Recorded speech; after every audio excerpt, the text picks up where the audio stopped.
Bueno, muchachos, agradecemos su espera. Por fin lo logramos. Con nosotros tenemos el gusto y el honor de presentarles a la doctora Juliana María Ordóñez. Ella es cirujana general, también especialista en cirugía de laparoscopia, cirujana de trauma y cuidado crítico y especialista en docencia.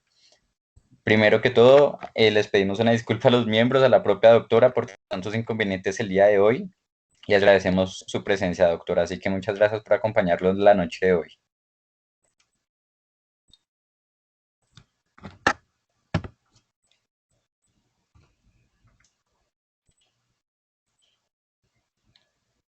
Ahí está, creo que es silenciada, déjeme confirmar, Doc. Listo, ahí ya está, doctora. Listo, perfecto. Entonces, La muy escuchamos una gotica buenas. lejos. Espérate, ¿ahí ya me escucha mejor? Sí, señora, ahí ya se escucha bien. Listo, perfecto. Entonces, muy buenas noches a todos. Eh, Qué pena las demoras tecnológicas no nos permitían entrar para poder darles la clase el día de hoy. Entonces, como ya me presentaron, pues soy Juliana Ordóñez, soy cirujano de trauma y cuidado crítico y el día de hoy les vengo a hablar acerca del trauma cervical. Espérame.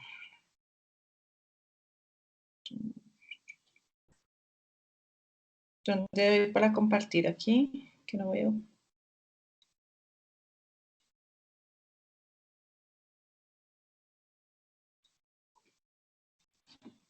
¿En dónde me permiten para poder hacer, para Doc, compartirlo?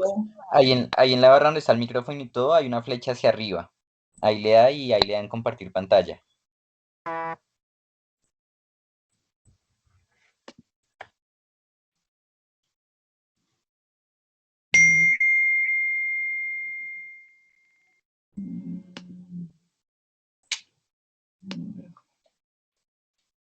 A ver.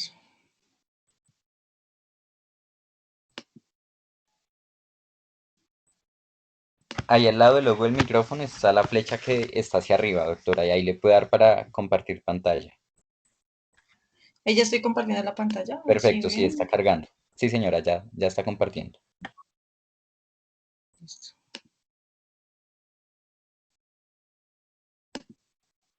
Ahora sí. Ahí ven la pantalla, ¿sí? Sí, señora, ahí ya se ve. Ya, Perfecto, doctora. perfecto. Listo, bueno, entonces el día de hoy vamos a hablar acerca de trauma de cuello. Y básicamente es para cómo vamos a enfocar este tipo de pacientes si los tenemos en los servicios de urgencia. Entonces, primero, cuando uno habla del trauma cervical, tiene que entender que representa el 15% de todos los traumas y que de ese trauma cervical, el 25% corresponden a trauma vascular. Y de ese 25%, el compromiso o la lesión arterial van a representar un 10 a un 15%. Y el compromiso venoso van a representar del 15 al 25%.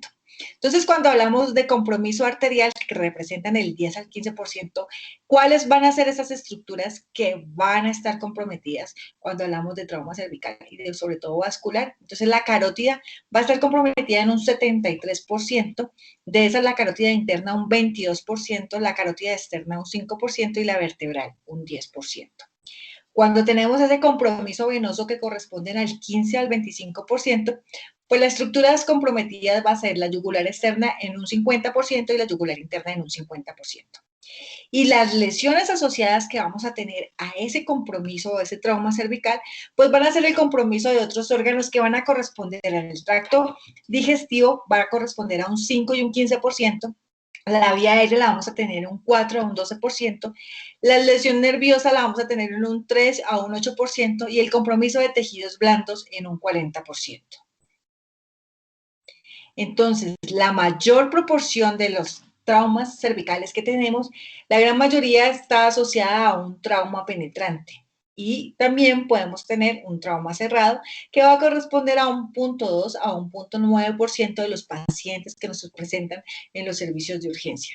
¿Y cuáles van a ser la causa de ese trauma cerrado? Pues van a haber mecanismos que incluyen la hiperextensión, la laceración de los vasos por fractura y el impacto directo sobre el vaso.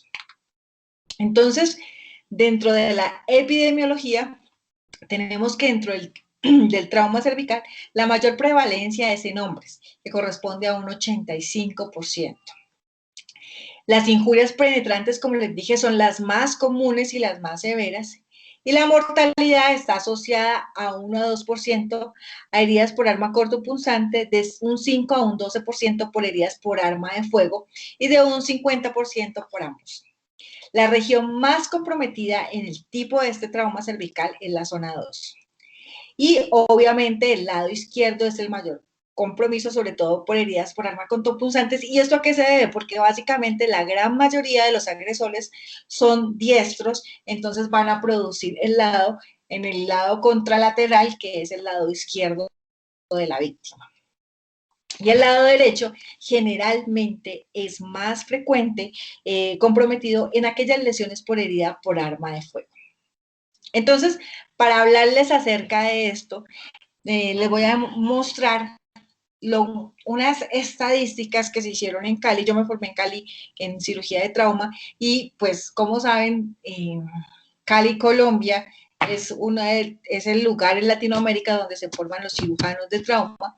Y estas son las estadísticas para hablar de esa epidemiología. Se documentaron en el 1998, muchos de pronto ustedes no habían nacido, pero era la época donde había un mayor número de eventos violentos en Cali.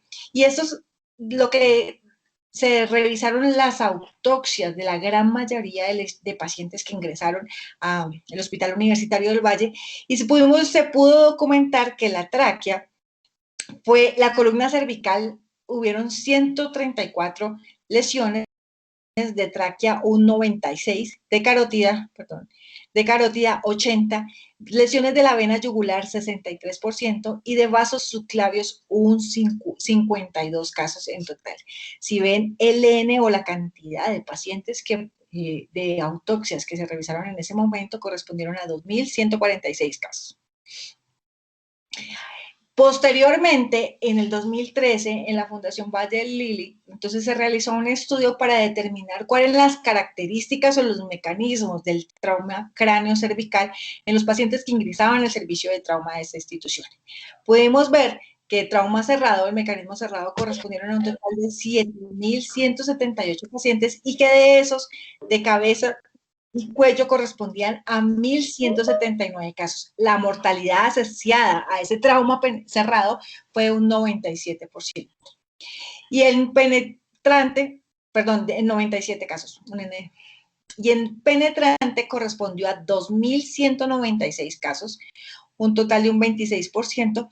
Las lesiones asociadas a cabeza y cuello correspondieron a 297 y la mortalidad asociada fue de 81 pacientes, para un total, como les decía, de 9.847 casos que se evaluaron en ese momento de forma retrospectiva de los casos presentados en Cali, Colombia, y esos basados en el registro de trauma que se realiza allá. Ahora bien, entonces el trauma cervical penetrante, entonces las lesiones asociadas o que hemos visto nosotros, porque los datos que yo les estoy trayendo epidemiológicos son la evolución dentro del 2012 al 2016 de los casos que ingresan al Hospital Universitario del Valle y a la Fundación Valle del Lili. Entonces, las estructuras comprometidas que nosotros nos dimos cuenta en este tipo de trauma cervical, entonces, como les dije y como desde el inicio, la estructura vascular correspondió a 58 casos que correspondían a un 18%, seguido de la faringe, posteriormente el esófago, la tráquea, y aquellos pacientes que no tenían lesión correspondía a 241 pacientes. En total, en este momento tuvimos un total de 317 pacientes. ¿Cuál fue el manejo que le hicimos a esos pacientes? Aquellos pacientes que tenían lesión vascular correspondió a 39 casos y manejo no operatorio a 19 de esas lesiones vasculares. Lesiones de la faringe Tratamiento operatorio lo recibieron 7 pacientes y manejo no operatorio 12 pacientes. Lesiones del esófago 6 y manejo no operatorio solo 1 y de tráquea lesiones 4, manejo operatorio 4 pacientes y 3 recibieron manejo no operatorio. Ahora bien, ¿qué ha pasado históricamente? ¿Cómo ha sido esa evolución del manejo del trauma cervical y sobre todo ese trauma cervical penetrante? Entonces, durante la Primera y Segunda Guerra Mundial, en aquellos pacientes que tenían lesiones vasculares, el manejo estaba basado en ligar. Como ustedes se han dado cuenta, las guerras son las que nos han enseñado el manejo de este tipo de lesiones. Y la tasa de mortalidad asociada fue un 40 a un 47%. Y la presentación de complicaciones cerebrales que se veían en ese momento representaba una tasa de cerca de un 30%.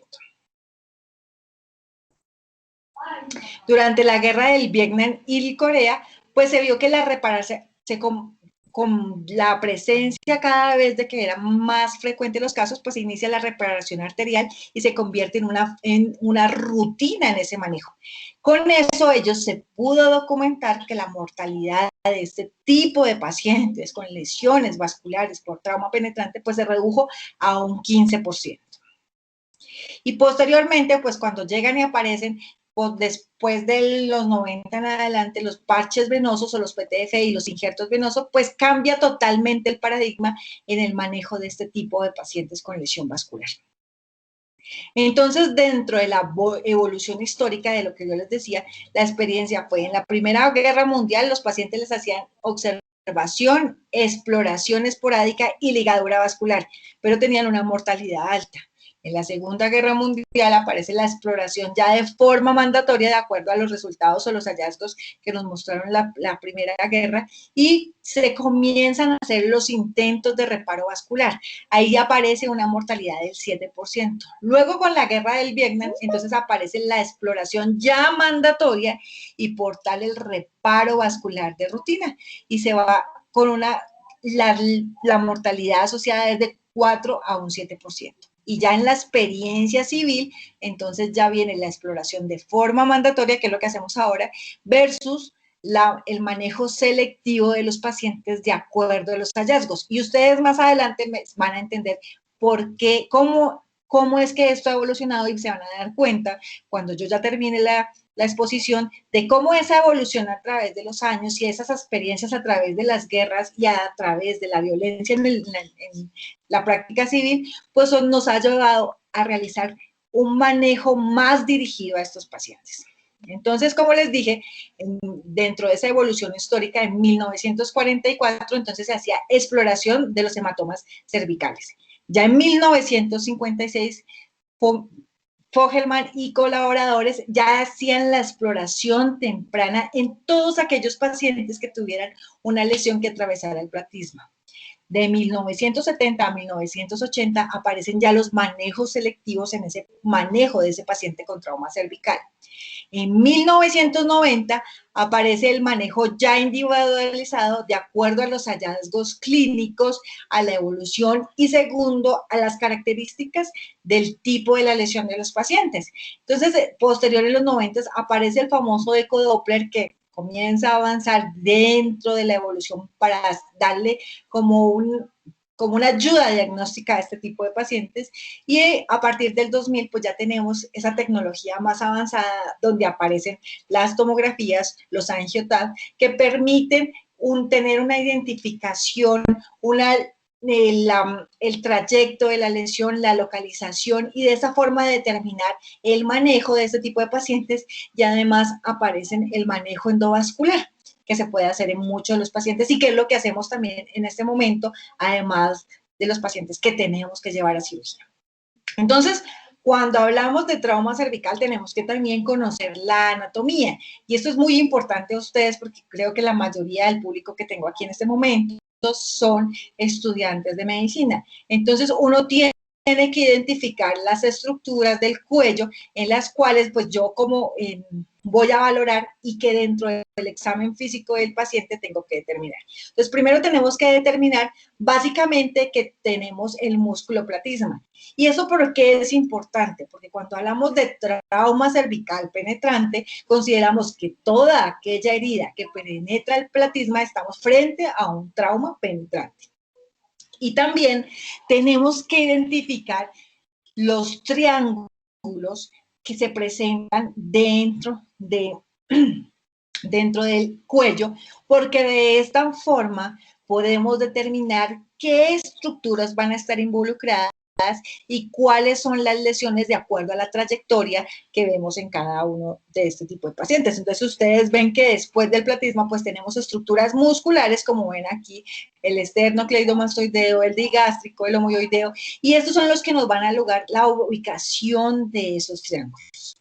Entonces, dentro de esas zonas del cuello que son interesantes dentro de la evaluación clínica del paciente, que es lo más importante, y sobre todo para ustedes, es determinar el tipo de zonas que hay, una zona 1, una zona 2 y una zona 3. Y basados en esas características o ubicación de las zonas, pues vamos a determinar qué tipo de lesiones y cómo vamos a valorar este tipo de pacientes. Entonces, como ven en esta diapositiva, pues eso es importante debido a que vamos a dar una orientación clínica. Y esa orientación clínica nos va a ayudar a determinar, de acuerdo a las estructuras que vamos a encontrar dentro del cuello, de acuerdo a ese triángulo donde se presenta la lesión, pues vamos a determinar qué estructuras nos pueden estar presentando alguna alteración en este tipo de pacientes cuando nos ingresan a los servicios de urgencias. Entonces, como ven aquí, cada uno de los diferentes triángulos. Y es así como cuando usted tiene en el servicio de urgencias un paciente con un trauma cervical, pues ¿qué es lo primero que debe hacer? Es la revisión primaria de las lesiones. ¿Y qué significa la revisión primaria de las lesiones? Pues básicamente, uno, identificar las características de la lesión, con qué fue la lesión, si fue un trauma cerrado, un trauma penetrante, si fue una herida por arma cortopunzante o una herida por arma de fuego. Segundo, el trayecto de las lesiones, cómo fue esa lesión. Y además de eso, dentro de esa revisión primaria es muy importante el inicio temprano de la reanimación de este paciente, porque de nada le sirve que usted haga una buena anamnesis, una buena ubicación de las lesiones, pero no le haya iniciado la reanimación del paciente. Entonces son los principios básicos del famoso ABCDE del trauma. Entonces, y después de que usted hace esa revisión primaria, identificando las características de la lesión, la ubicación, en qué sitio está, y adicional a ello es un paciente que se ingresa con un shock, con pérdida de sangre, pues iniciar esa reanimación temprana basados en todas las características que nos dice la TLS. Una vez usted ha hecho la revisión primaria del paciente, pues debe hacer la revisión secundaria, y en esa revisión primaria de todo paciente politraumatizado, pues usted también está buscando aquellas lesiones que me están amenazando la vida en la primera hora. Y en la revisión secundaria estoy determinando las características, los posibles órganos que puedan estar lesionados y definir el manejo definitivo de este paciente.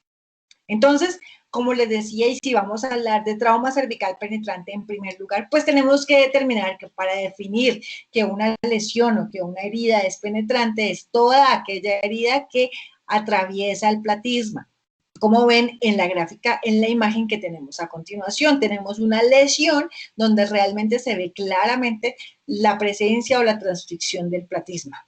Entonces, ¿cuál va a ser el manejo de ese paciente? Pues entonces el manejo de ese paciente primero es la estabilización y la reanimación basados en lo que nos dice la TLS en ese tipo de paciente.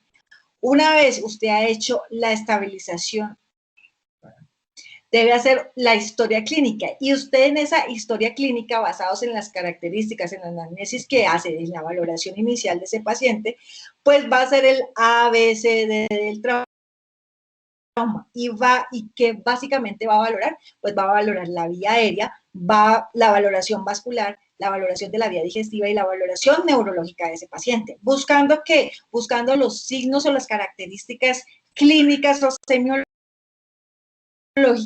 que está presentando ese paciente que le está ingresando a usted al servicio de urgencias con un trauma cervical.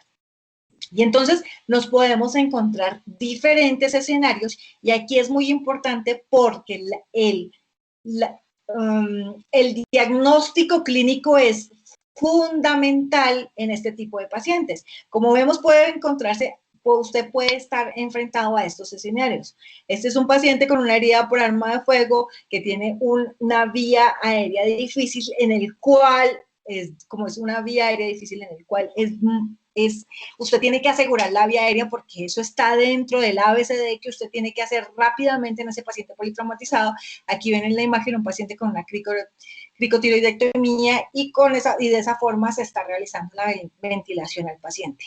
¿Cuál es un segundo escenario? Este segundo escenario que vemos a continuación es un paciente que usted le puede llegar, le ingresa a urgencias, un paciente que sufre una herida por arma cortopunzante, una degolladura que la ven prácticamente aquí, y con ese paciente con una lesión de tráquea, con un paciente que le va a llegar inestable, que usted tiene que asegurar la vía aérea, ustedes ven que la intubación la estamos haciendo a través de la tráquea rápidamente, porque tenemos que asegurar la vía aérea de ese paciente. Otras situaciones que podemos tener, como esto es un paciente con una herida por arma de fuego y como ven aquí es la imagen del hematoma pulsante. Todo lo que yo les estoy mostrando son los signos clínicos que usted se va a enfrentar al servicio de urgencias. Un hematoma pulsátil posterior a una herida por arma de fuego o por una herida por arma cortopunzante en este paciente. Todos sus pacientes, si ven, lo primero que se ha hecho dentro del ABC del trauma, asegurar esa vía aérea de este tipo de pacientes. O usted se encuentra con un paciente con una herida por arma cortopunzante en el cual tiene un sangrado activo, le ingresa con choque hipovolémico y lo que debe hacer es primero detener ese sangrado, trasladarlo con inestabilidad hemodinámica, trasladarlo al quirófano. Y entonces estos son los signos clínicos, son los escenarios que usted se puede enfrentar en un paciente con trauma penetrante. Ahora bien, entonces, ¿cuáles van a ser esas indicaciones quirúrgicas en los pacientes que usted tiene con un trauma cervical?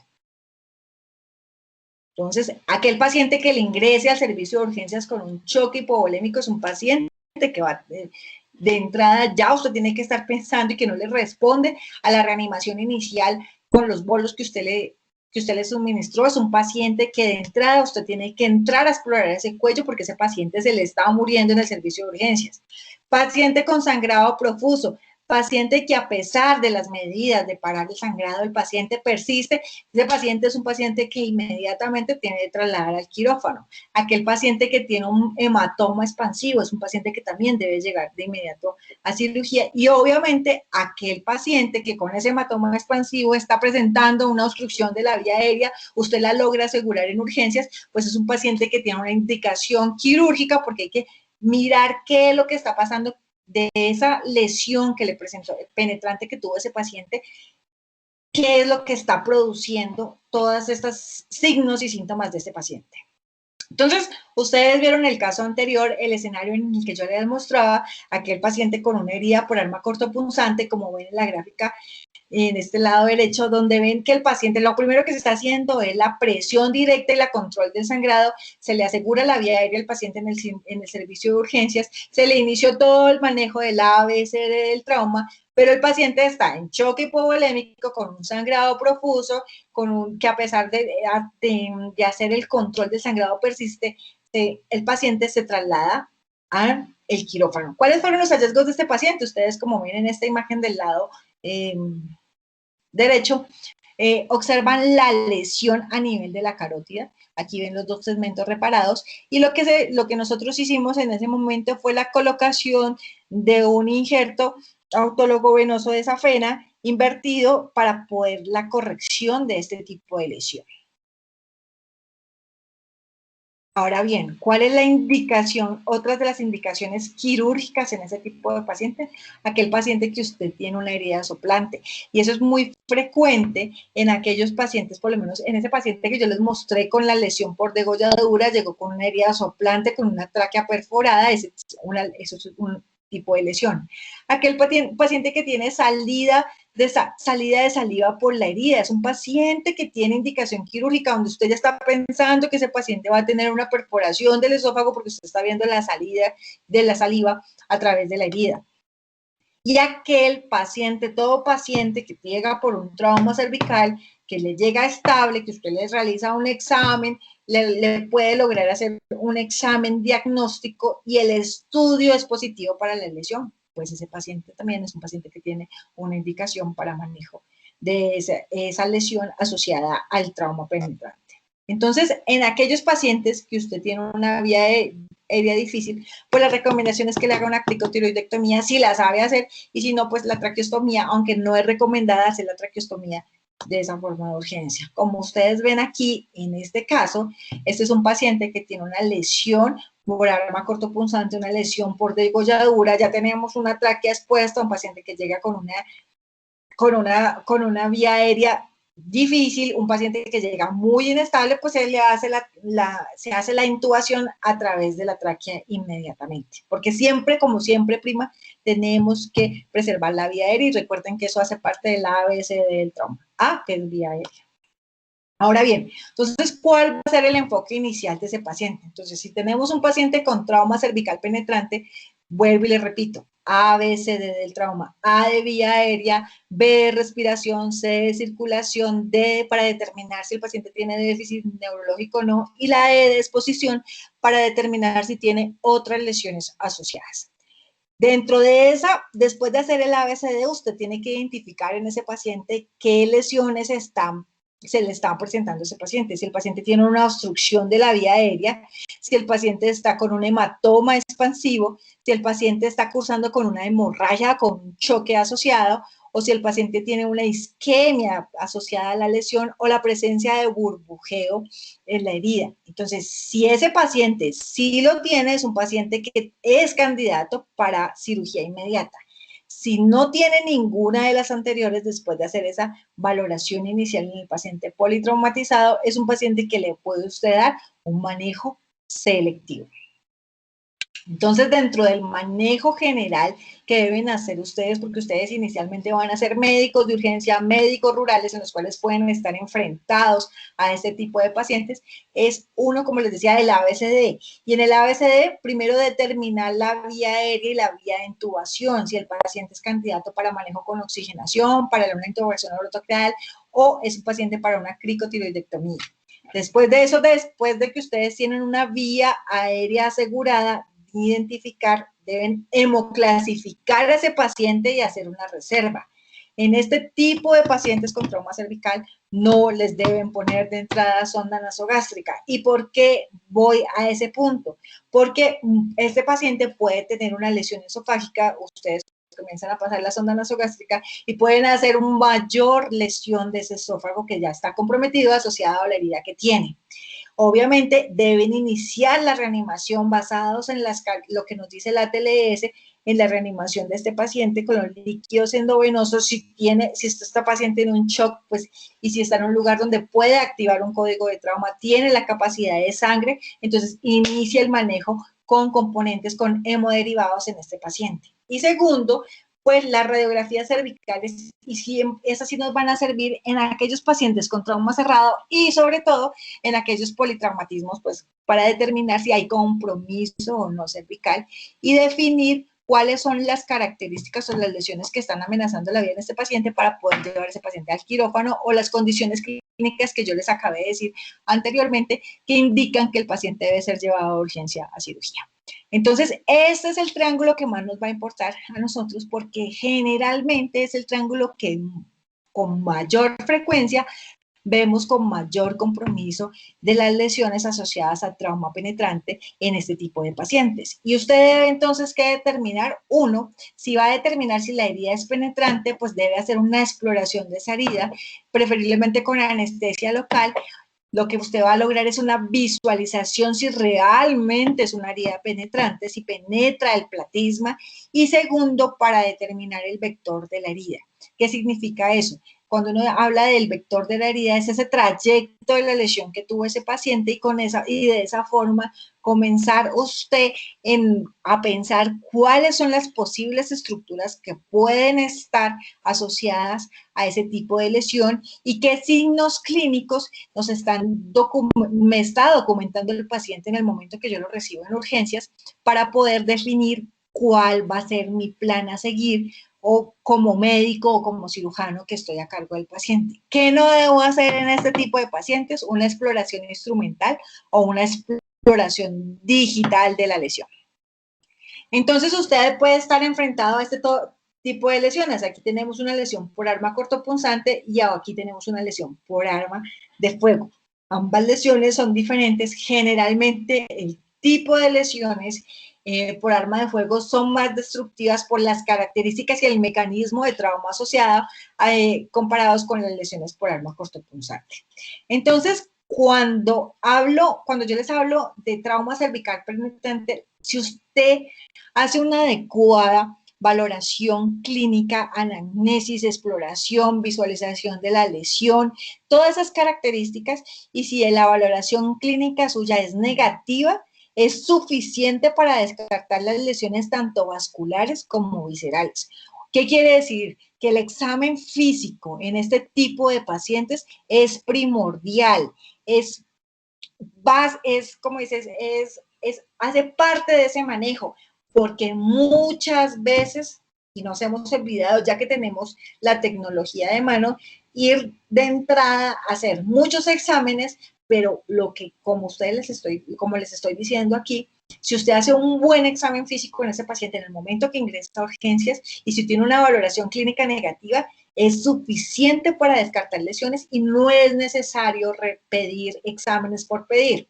Y eso para que yo les diga que la sensibilidad y esa especificidad del examen físico es suficiente en esos pacientes de trauma cervical. No fue porque me lo inventé yo, ni porque fue que el grupo de Cali lo decidió. No, eso es basado en la experiencia que por lo largo de los años y los estudios que nos han documentado, nos han dicho que cuál es esa sensibilidad del examen, de un buen examen físico en este tipo de pacientes. Entonces, como ven a continuación, aquí tenemos esta tabla en las cuales están los diferentes estudios que se han realizado a lo largo del tiempo, y estamos hablando desde los años 90 en adelante hasta la fecha, en la cual los estudios están tanto el grupo de Demetriades de Los Ángeles, el grupo de Baltimore y el grupo de Sudáfrica, en los cuales ellos documentaron que en aquellos pacientes, ¿cuál es lo único que tenían de malo esta mayoría de estudios que ven aquí? Que son estudios que han sido recolectados de forma retrospectiva, pero lo que nos mostraron fue que las características de las lesiones por trauma cervical penetrante, la gran mayoría, tanto por arma de fuego, perdigones o por arma cortopunzante, la sensibilidad del examen físico es muy buena y la especificidad igual. Entonces, por esas características, yo le estoy diciendo que si usted hace una adecuada valoración de este paciente, no es necesario pedir por pedir exámenes en este tipo de pacientes. Entonces, si usted se enfrenta, ese es un paciente que ingresó a Fundación Valle del Lili con una lesión a nivel cervical, usted lo ven que está está con una máscara de no reinhalación, no hay evidencia de hematoma pulsátil, pues las manifestaciones de la lesión vascular que uno debe pensar en este paciente es aquellos pacientes que tienen hemorragia, la presencia de hematoma. Esto fue publicado en 1997 por el World Journal of Surgery, donde en total se tomaron 233 casos con lesión por trauma cervical penetrante, en los cuales se encontraron que la hemorragia se presentó en 15 pacientes, correspondía a un 6%, la presencia de hematoma en un 13%, la presencia de choque en un 10%, la disminución del pulso en 5, y que los pacientes asintomáticos correspondieron a 160, que correspondían al 72% de los pacientes. ¿Qué significa esto? Que este grupo de pacientes asintomáticos son aquellos en los cuales usted puede hacer una imagen, documentar y hacer un manejo selectivo de las lesiones. ¿Cuáles son los signos de alarma vasculares en aquellos pacientes con trauma cervical? La presencia de un hematoma estable, la presencia de un soplo o tril, antecedente de sangrado en ese paciente que le está ingresando, antecedente de choque, disminución o ausencia de pulsos y la presencia de hemotórax. Entonces, o pues está usted frente a una herida de bala que el trayecto a usted le identifique o le caracterice que usted puede estar enfrentando un tipo de lesión vascular. ¿Cómo va usted a observar o manejar estos pacientes? Pues en estos tiene la opción de la realización de un angio para poder determinar, uno, el tipo de lesión, las características de la lesión, el trayecto de la lesión y si hay o no compromiso vascular o de otras estructuras.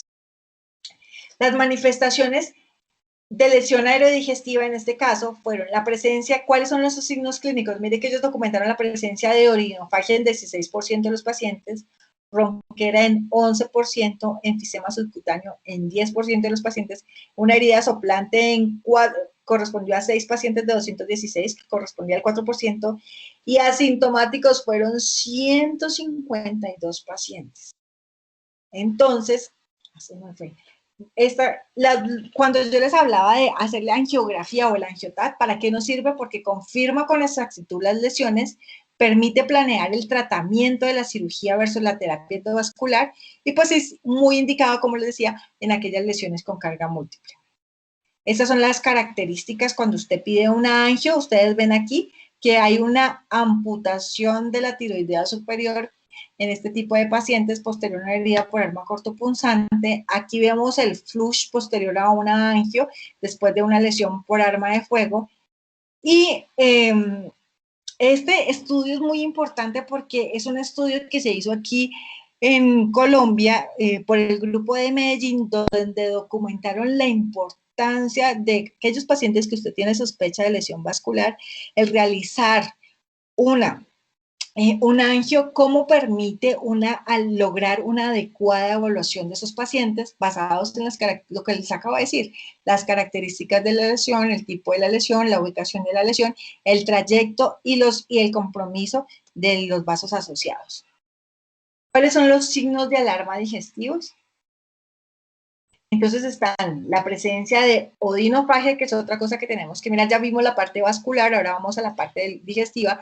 Disfagia o odinofagia, la presencia de enfisema subcutáneo, la presencia de aire prevertebral, saliva con sangre o hematimesis o la presencia de saliva a nivel de la herida, dolor a la palpación, fiebre inexplicada en este tipo de paciente que a usted le ingresa por trauma cervical, y aquellos pacientes por herida de bala nuevamente, porque les digo, las lesiones por bala son más destructivas por el tipo y el mecanismo de la lesión.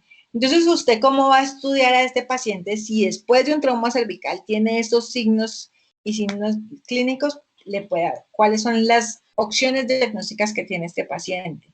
Un esofagograma, una esofagoscopia rígida o una nasolaringoscopia o la realización de una endoscopia de vías digestivas en este tipo de paciente. Entonces, miren, como ven ustedes esta imagen, es un paciente con una herida por arma de fuego, que la ven acá, se le hace el exofagograma y ven cómo se ve que el medio de contraste, en este caso el medio de contraste que se usa es un medio de contraste hidrosoluble, porque así pues se evita que el paciente vaya a desarrollar una mediastinitis y ven cómo hay la fuga aquí a nivel del esófago en el tercio medio. A este paciente el médico que lo manejó le hizo un esofagotac y en el esofagotac no se evidenció como tal la lesión, por lo tanto es para decirles, y por eso se los puse aquí, que no es la indicación de pedirle a estos pacientes. Ustedes con unas vías digestivas, con un medio hidrosoluble pueden hacer el diagnóstico de las lesiones. No hay que hacer este tipo de estudios tan caros porque la sensibilidad del esofagotac no es tan buena en este tipo de lesiones. Y la endoscopia digestiva en este tipo de lesión, pues como ven, se pudo documentar básicamente la lesión asociada por esta lesión cervical. Aquí nuevamente tienen unas vías digestivas donde hay la presencia de extravasación del medio de contraste posterior a una lesión por arma de fuego. Entonces, ¿cuáles son los métodos diagnósticos que yo voy a tener en ese paciente para yo poder hacer ese diagnóstico en aquellos pacientes que los signos y síntomas clínicos, las características de la lesión están enfocando hacia que el paciente tenga una lesión digestiva? Entonces, el esofagograma en un 88%, si yo, la esofagoscopia flexible en un 37%, la esofagoscopia rígida en un 88%, y si yo combino esofagograma más endoscopia, ven que la sensibilidad del diagnóstico en esos pacientes van a ser de un 100%. ¿Cuáles son los signos? Ahora nos vamos, ya hablamos de los vasculares, de los aerodigestivos, ahora vamos a hablar de los respiratorios. Entonces, si usted está frente a un paciente que tiene disnea, antecedente de una herida soplante, presencia de enfisema intersticial alrededor de la herida, de presencia de estridor o disfonía, o asociado a este paciente dentro de su valoración clínica tiene la presencia de neumotoras con neumotoras, presencia de crepitación o dolor a la palpación, presencia de hemoptisis. ¿Qué voy a hacer en este paciente? Pues le voy a pedir una laringoscopia, una broncoscopia, tengo estas opciones, una broncoscopia o hacerle un TAC multidetector para determinar qué tipo de lesión tiene este paciente. Entonces, esto, ¿a qué va? Ustedes ven aquí en este paciente una herida por el marco punzante, una presencia de lesión a nivel de la faringe. En este paciente igual una lesión a nivel de la tráquea. Entonces, cuando uno habla de las pruebas diagnósticas en este tipo de pacientes y cuál es el desempeño adecuado, entonces usted está frente a una lesión vascular, pues hágale una angiotac. Si usted está presente a una lesión esofágica, hágale una endoscopia y el esofagotac no. Y si usted está frente a una lesión de la respiratoria y quiere mirar, entonces hágale una broncoscopia, una nasofibro para poder identificar el tipo de lesiones que están. Pero esto sí va muy asociado a las características clínicas, los signos y síntomas del paciente cuando usted va a pedir, porque es que nos hemos vuelto que por el hecho que en este momento tenemos todos una gran cantidad de imágenes diagnósticas disponibles en nuestro servicio de urgencias, se nos ha vuelto que es como si fuera una receta, que si el paciente tiene una lesión en la zona 1, pero clínicamente no tiene nada, entonces le voy a pedir endoscopia, nasofibrinogen, no sé qué. No, ya les dije, eso no, y eso es basado en todos los estudios que se han hecho a lo largo del tiempo, en los cuales el examen clínico es importante y usted le va a pedir al paciente según los hallazgos clínicos que usted encuentre en ese paciente. Y no nos volvamos en que eso sea una receta y en esa parte que nos hemos vuelto que si es una lesión en zona 1 le pido tal, zona 2, eso ya está reevaluado y eso se los acabo de decir y se los documenté basados en esa metaanálisis. Ahora bien, si usted está frente a un trauma cerrado del cuello, ¿cuáles son las causas de ese paciente con un trauma cerrado del cuello? Aquel paciente que tiene procesos de desaceleración y aceleración, donde hay contusión en ese paciente, aquellos pacientes posterior a una ahorcadura o estrangulación. ¿Y cuáles son las lesiones que más frecuente van a tener este tipo de pacientes con trauma cerrado? Pues lesiones de laringe, tráquea y médula espinal. Y también van a tener trombosis de los vasos de la base del cuello. Entonces, el trauma cerrado del cuello no se diagnostica hasta el evento neurológico. Uno no debe esperar que el paciente le desarrolle síntomas o signos neurológicos para hacer el diagnóstico de este paciente. Si usted está frente a un paciente con un trauma cerrado, pues tiene que identificar nuevamente el examen clínico, el ABC del trauma, el ingreso de paciente es muy importante en estos pacientes. Una de las lesiones asociadas más frecuentes que uno ve en esos traumas cerrados son lesiones asociadas a la bifurcación de la carótida y sobre todo de la carótida interna, que pueden estar involucrados en un 85% de los casos. Y generalmente estas manifestaciones se van a dar por síntomas neurológicos y que una vez en el examen físico o imaginológico usted lo va a encontrar traducidos en la presencia de trombosis a nivel de esta ubicación. ¿Cuál es el gol estándar del manejo de este paciente? Tener una angiotac para poder documentar. Si adicional al TAC, al angio, usted evidencia la presencia de oclusión, contusión, pues una angiografía va a ayudar, o una panangiografía cerebral, pues van a ayudar mucho dentro de esa valoración de ese paciente. Este tipo de pacientes generalmente tienen asociados lesiones cervicales o fracturas de la columna cervical y se asocian en un 36%.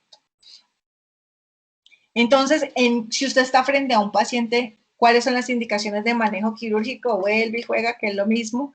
Sangrado, choque hipovolémico, no respuesta a la reanimación, hematoma en expansión y soplo o tril.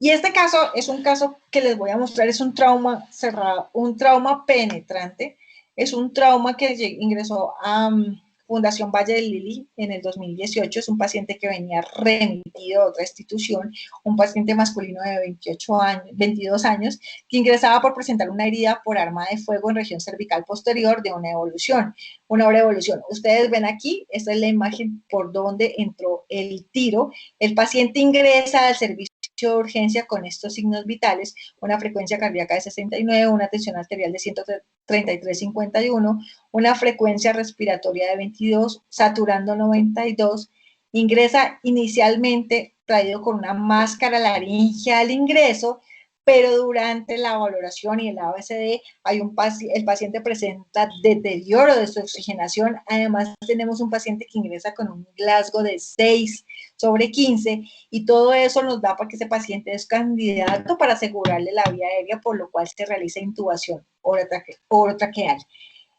Dentro de la valoración clínica observan la presencia de una herida cervical puntiforme posterior a nivel de C4 y C5, no hay hematoma expansivo, ausencia de trilo soplo y no hay sangrado. Resto del examen físico sin alteraciones a la exposición de este paciente.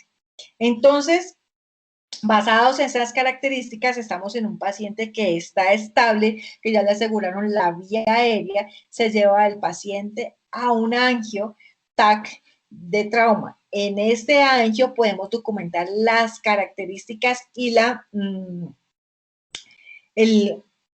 proyección de la lesión, como ven ustedes aquí, y dentro de los hallazgos de la angio, les voy a mostrar aquí el video del angio TAC.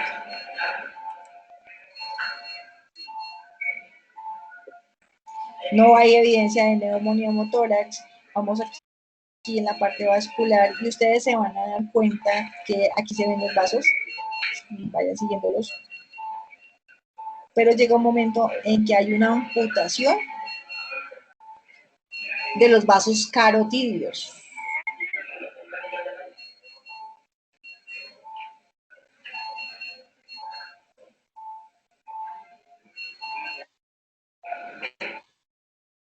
En esta imagen, que es la reconstrucción 3D, ustedes ven aquí la amputación de los vasos carotídeos y además hay una amputación, un compromiso de la arteria vertebral que también se encuentra amputada a este nivel, y por esa razón, entonces el reporte del angio reportó una oclusión de la arteria carótida interna derecha de 9 milímetros a nivel de la bifurcación de la arteria carótida común.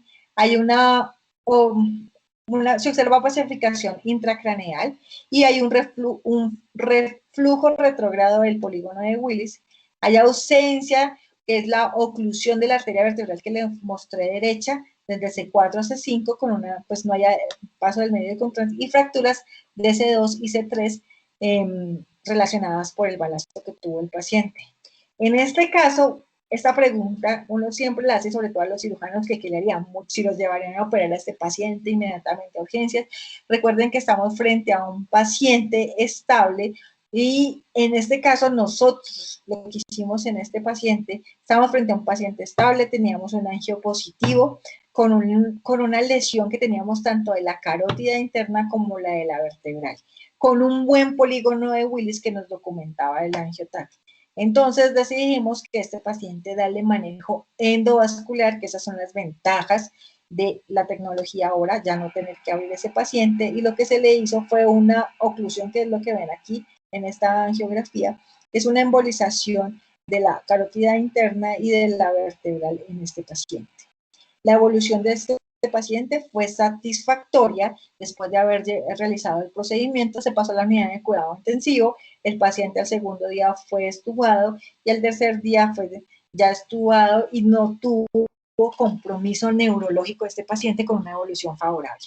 Entonces, con esto yo les quería decir que en el paciente con trauma cervical, lo importante es, uno, que ustedes sepan identificar el tipo de lesión, las características de la lesión, y que no se olviden que el examen clínico es fundamental en este tipo de pacientes, y que de acuerdo a los hallazgos clínicos de este paciente, pues ustedes determinen la necesidad de los paraclínicos que van a tener. Y si ustedes están frente a unos signos y clínicos o inestabilidad de este paciente, es un paciente que es candidato para manejo quirúrgico inmediato.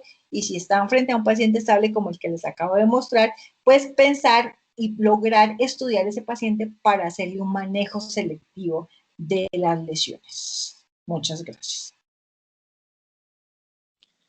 Muchísimas gracias, doctora. De verdad que excelente presentación, muy clara, muy concreta.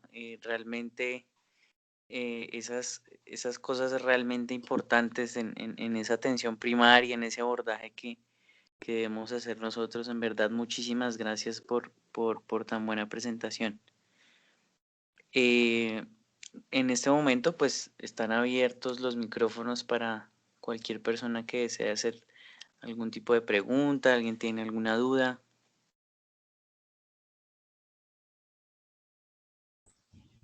También recordar, Nico, que en el chat de la conferencia van a poder encontrar la lista de asistencia.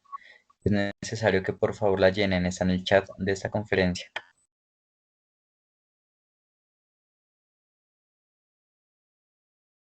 Bueno, entonces, ¿tienen alguna pregunta, duda? Yo creo que lo más importante y lo que quiero que se lleven para la casa es que es importante dentro de la valoración clínica de estos pacientes, uno, una buena anamnesis, una buena historia clínica y un buen examen físico de este paciente. Y que eso lo hacemos es basados en tener un buen juicio clínico en el momento que nosotros recibimos, porque ese es el primer tiempo, o sea, ese es el minuto de oro del paciente cuando nosotros lo recibimos en los servicios de urgencia. Y generalmente los primeros que lo van a recibir van a ser ustedes, que van a ser los médicos rurales, los médicos generales, porque todo esto es un proceso. De entrada, nosotros no vamos, yo no fui cirujana de una, sino que primero tuve que ser un buen médico general para ser un buen especialista.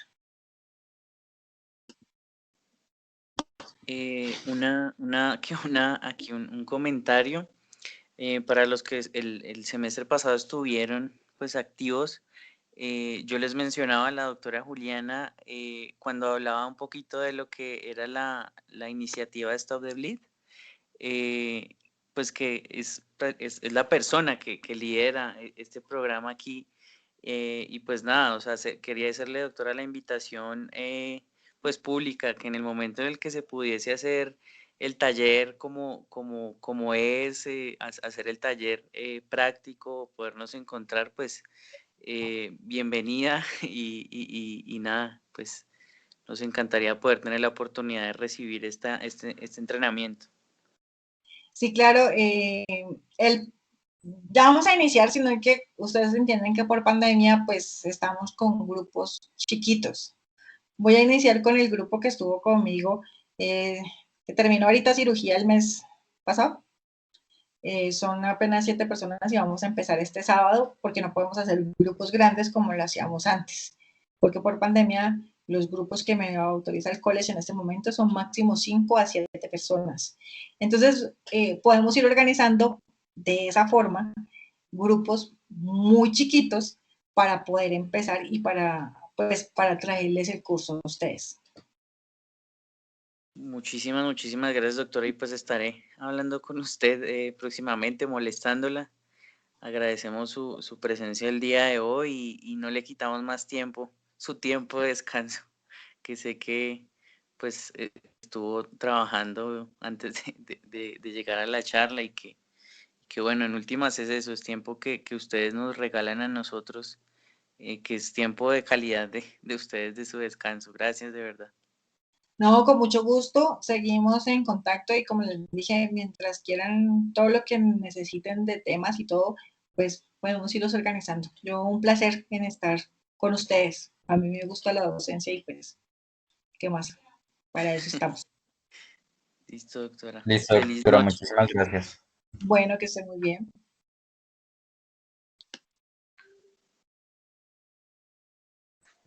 Gracias, doctora.